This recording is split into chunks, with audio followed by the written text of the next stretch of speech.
Now, the governor of the central bank, Dr. Nandalal Virasinghe, is optimistic that Sri Lanka will be able to achieve debt sustainability before the dates envisaged through the IMF program that is currently followed by the government. Speaking to Indivari Amwata at Hyde Park on Other Derana 24, the governor believes that Sri Lanka has entered a new era, given that the government has taken proactive steps to implement unpopular reforms required by the IMF bailout package. Dr. Virasinghe further went on to say that nevertheless, he also reassured that the situation of the country will get better over the coming months, given that the government will only have the option of easing some of the toughest policies that have been taken in the recent past.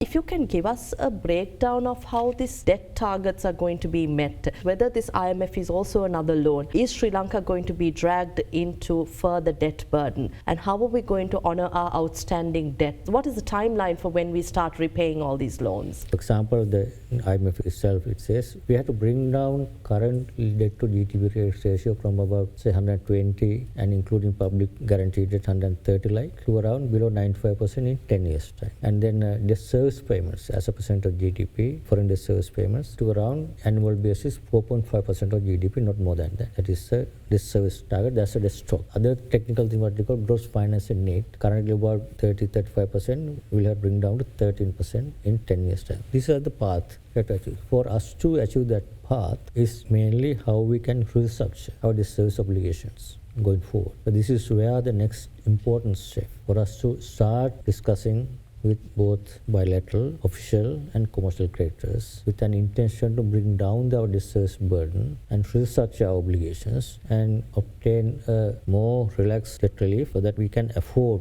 to make those debt service payments. As a result, we can meet those targets. That is one key thing. That is the first important step that we have to work parallelly from this point onwards, and we were in the process. We have to fast track that process and complete that debt restructuring in about 2-3 months. That's our target. Then the second part to ensure that debt target is turning this primary deficit of fiscal balance into primary surplus of last year it was 3.7% primary deficit. By 2025, we have to convert this primary deficit into primary surplus of 2.3%, and we have to maintain that level over a period of next say 5-10 years. That will also bring the debt sustainability, bring down the debt target. Other one is to at least to recover the economy in real terms, growth at least 3% going forward. So these are the key targets. This is an important milestone. This is a beginning of a new era. This is not the end of the story. Instead of going back to primary deficits, our last 75 years, only 3 years we had primary surpluses. Now we are committed to have primary surplus continuously on 2025 onwards. So that's why I said this is a different path. And in terms of foreign exchange earnings, current account deficit, we had 3-4, sometimes 8% of deficit. We have to ensure about 2% deficit consistently going forward. So these are the path. We have to have policies to ensure we go in that path.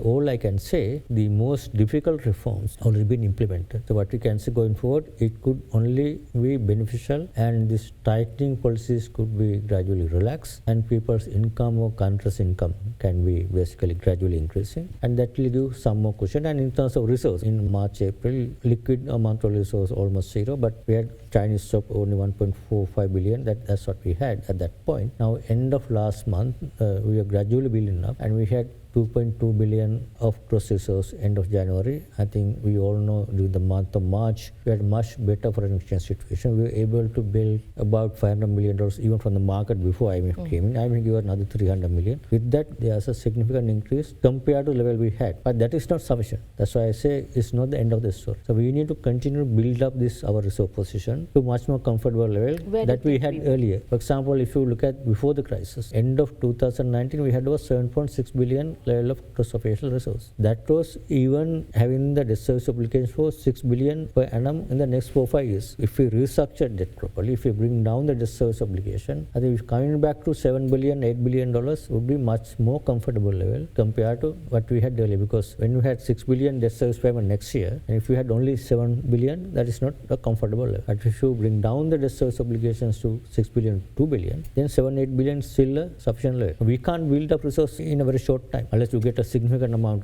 This is what we expect. Already announced, IMF will give us 3 billion, and the ADB World Bank will get another about 7 billion. That is a good help for us to build up resources. Once the confidence comes back, the IMF endorsement of our program, country's program, there will be a lot more foreign direct investments. Investor confidence will be improved significantly, and as a result, there will be a lot more portfolio investment, high investment in foreign direct investment, and doing all the regulations and doing it visa easy. All these things will make Sri Lanka as a more attractive investment destination. That will also strengthen our resource position through foreign direct investment, through promotion of exports of goods and services, through recovering the tourism industry and getting more remittances from people who have gone abroad and sending more money into the country. We see those trends in the positive direction now. If we are able to make that direction and make Sri Lanka as a much more attractive place to invest, I am confident that we will be able to overperform and restore the sustainability earlier than what is envisaged in the IMF program.